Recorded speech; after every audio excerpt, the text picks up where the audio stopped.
আজি ৰিভিজন 1-ৰ প্ৰথম প্ৰশ্নটো হৈছে বৰ্গমূলৰ দ্বাৰা √2ৰ আনুমানিক মান 2 দশমিক স্থানলৈ উলিওৱা। যেনেকৈ আমি যদি ধৰা 13/3 হৰণ কৰোঁ তেতিয়া 3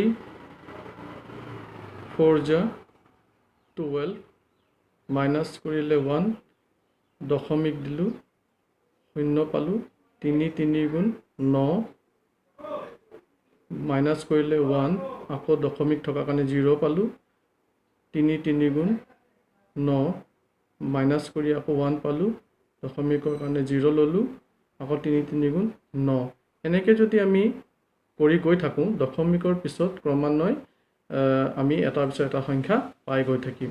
কিন্তু আমাৰ যোনটো প্ৰশ্ন দিয়া আছে √2ৰ মান 2 দশমিক স্থানলৈ উলিওৱা। ইয়াৰ অৰ্থ হৈছে দশমিকৰ পাছত আমি যেতিয়া দুটা সংখ্যা পাম এই দুটা সংখ্যা পোৱাটোৱেই হ'ব আমাৰ উত্তৰ। গতিকে আমি দশমিকৰ পিছত দুটা সংখ্যা লৈয়ে আমাৰ উত্তৰটো সামৰিব লাগিব।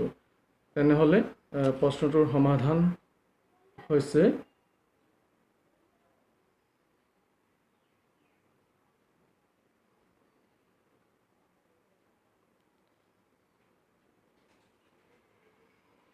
দুই ল'লোঁ।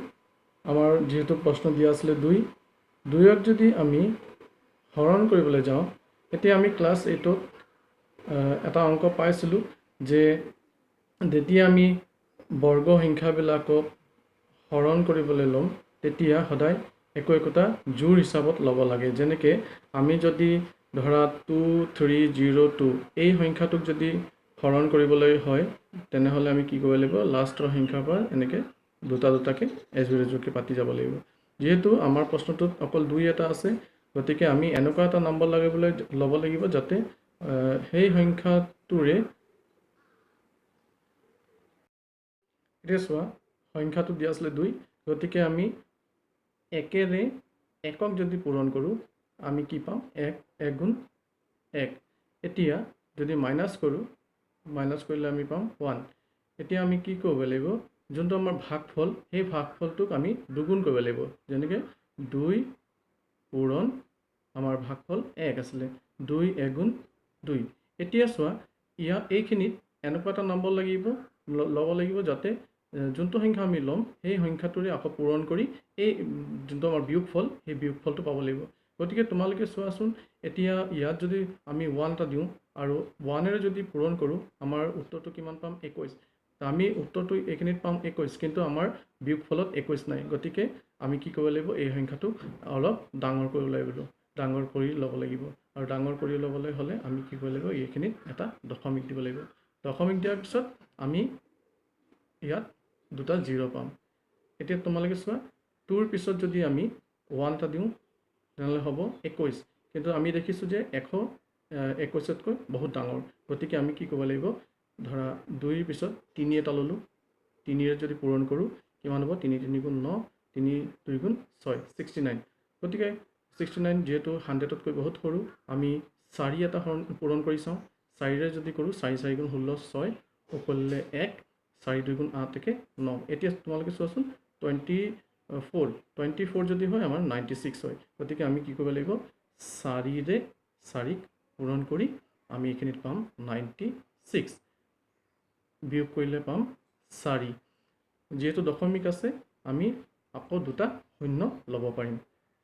এতিয়া পুনৰ আমি আমাৰ যোনটো ভাগফল আমি পালোঁ 1.4 কিন্তু আমি ইয়াত পইণ্টটো ল'ব নালাগে আমি ভাগফলক 2 গুণ কৰিলে পাম 28।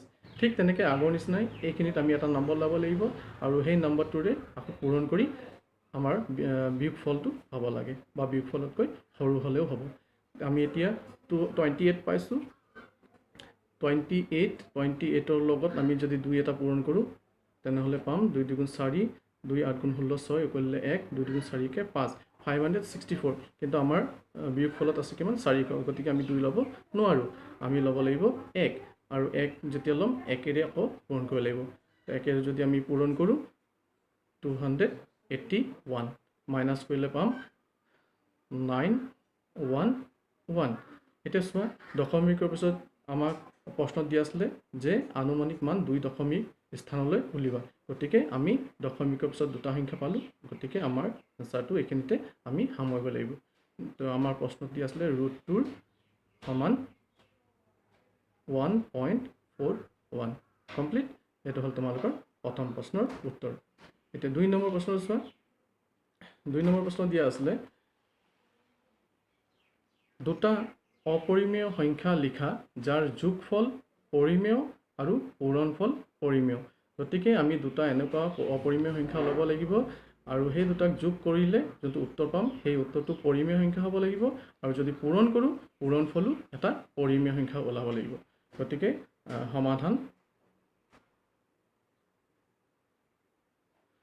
আমাক কৈছে দুটা অপৰিমেয় সংখ্যা ল'বলৈ গতিকে আমি ধৰি লৈছোঁ ধৰা হ'ল দুটা অপৰিমেয় সংখ্যা হৈছে √2 আৰু -√2 গতিকে দুটা সংখ্যা আমি ল'লোঁ এতিয়া প্ৰথমত আমাক কৰিবলৈ কৈছিলে যোগফল গতিকে এতেকে যোগফল